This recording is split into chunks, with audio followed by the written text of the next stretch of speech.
एक वन प्रदेश में एक बहुत बड़ा तालाब था। हर प्रकार के जीवों के लिए उसमें भोजन सामग्री होने के कारण वहां नाना प्रकार के जीव, पक्षी, मछलियां, कछुए और केकड़े आदि वास करते थे। पास में ही बगुला रहता था, जिसे परिश्रम करना बिल्कुल अच्छा नहीं लगता था। उसकी आंखें भी कुछ कमजोर थीं। मछलियां पकड़ने के लिए तो मेहनत करनी पड़ती हैं, जो उसे खलती थी। इसलिए आलस्य के मारे वह प्रायः भूखा ही रहता। एक टांग पर खड़ा यही सोचता रहता कि क्या उपाय किया जाए कि बिना हाथ पैर हिलाए रोज भोजन मिले। एक दिन उसे एक उपाय सूझा तो वह उसे आजमाने बैठ गया।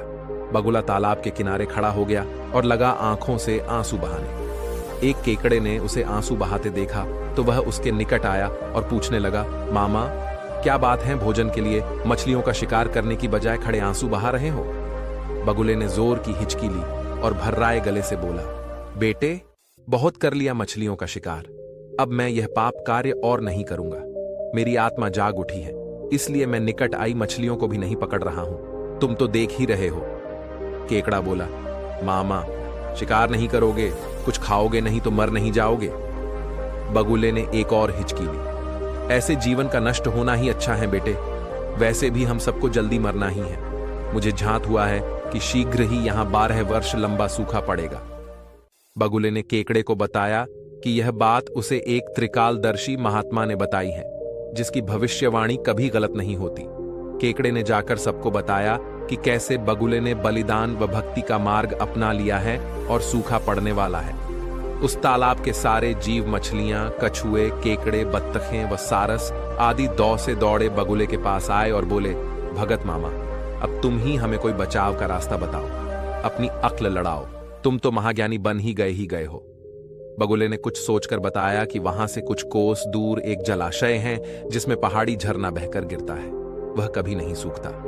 यदि जलाशय के सब जीव वहां चले जाएं तो बचाव हो सकता है। अब समस्या यह थी कि वहां तक जाया कैसे जाए। बगुले भगत ने यह समस्या भी सुलझा दी। मैं तुम्हें एक एक करके अपनी पीठ पर बिठाकर वहां तक पहुंचाऊंगा, क्योंकि अब मेरा सारा शेष जीवन दूसरों की सेवा करने में गुजरेगा। सभी जीवों ने गदगद होकर बगुला भगत जी की जय के नारे लगाए। अब बगुला भगत के पौ 12 हो गई। वह रोज एक जीव को अपनी पीठ पर बिठाकर ले जाता और कुछ दूर ले जाकर एक चट्टान के पास जाकर उसे उस पर पटक कर मार डालता और खा जाता। कभी मूड हुआ तो भगत जी 2 फेरे भी लगाते और 2 जीवों को चट कर जाते। तालाब में जानवरों की संख्या घटने लगी। चट्टान के पास मरे जीवों की हड्डियों का ढेर बढ़ने लगा और भगत जी की सेहत बनने लगी। खा खा कर वह खूब मोटे हो गए। मुख पर लाली आ गई और पंख चर्बी के तेज से चमकने लगे। उन्हें देखकर दूसरे जीव कहते, देखो, दूसरों की सेवा का फल और पुण्य भगत जी के शरीर को लग रहा है। बगुला भक्त मन ही मन खूब हंसता। वह सोचता कि देखो, दुनिया में कैसे कैसे मूर्ख जीव भरे पड़े हैं, जो सबका विश्वास कर लेते हैं। ऐसे मूर्खों की दुनिया में थोड़ी चालाकी से काम लिया जाए तो मजे ही मजे हैं। बिना हाथ पैर हिलाए खूब दावत उड़ाई जा सकती है। संसार से मूर्ख प्राणी कम करने का मौका मिलता है। बैठे बिठाए पेट भरने का जुगाड़ हो जाए तो सोचने का बहुत समय मिल जाता है। बहुत दिन यही क्रम चला। एक दिन केकड़े ने बगुले से कहा, मामा, तुमने इतने सारे जानवर यहां से वहां पहुंचा दिए, लेकिन मेरी बारी अभी तक नहीं आई। भगत जी बोले, बेटा, आज तेरा ही नंबर लगाते हैं। आजा, मेरी पीठ पर बैठ जा। केकड़ा खुश होकर बगुले की पीठ पर बैठ गया। जब वह चट्टान के निकट पहुंचा तो वहां हड्डियों का पहाड़ देखकर केकड़े का माथा ठनका। वह हकलाया, यह हड्डियों का ढेर कैसा है? वह जलाशय कितनी दूर है मामा? बगुला भगत ठां ठां करके खूब हंसा और बोला, मूर्ख, वहां कोई जलाशय नहीं है। मैं एक एक को पीठ पर बिठाकर यहां लाकर खाता रहता हूं।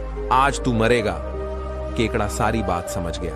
वह सिहर उठा, परंतु उसने हिम्मत न हारी और तुरंत अपने जंबूर जैसे पंजों को आगे बढ़ाकर उनसे दुष्ट बगुले की गर्दन दबा दी और तब तक दबाए रखी जब तक उसके प्राण पखेरु न उड़ गए। फिर केकड़ा बगुले भगत का कटा सिर लेकर तालाब पर लौटा और सारे जीवों को सच्चाई बता दी कि कैसे दुष्ट बगुला भगत उन्हें धोखा देता रहा। सीखा 1, दूसरों की बातों पर आंखें मूंद कर विश्वास नहीं करना चाहिए। 2, मुसीबत में धीरज व बुद्धिमानी से कार्य करना चाहिए।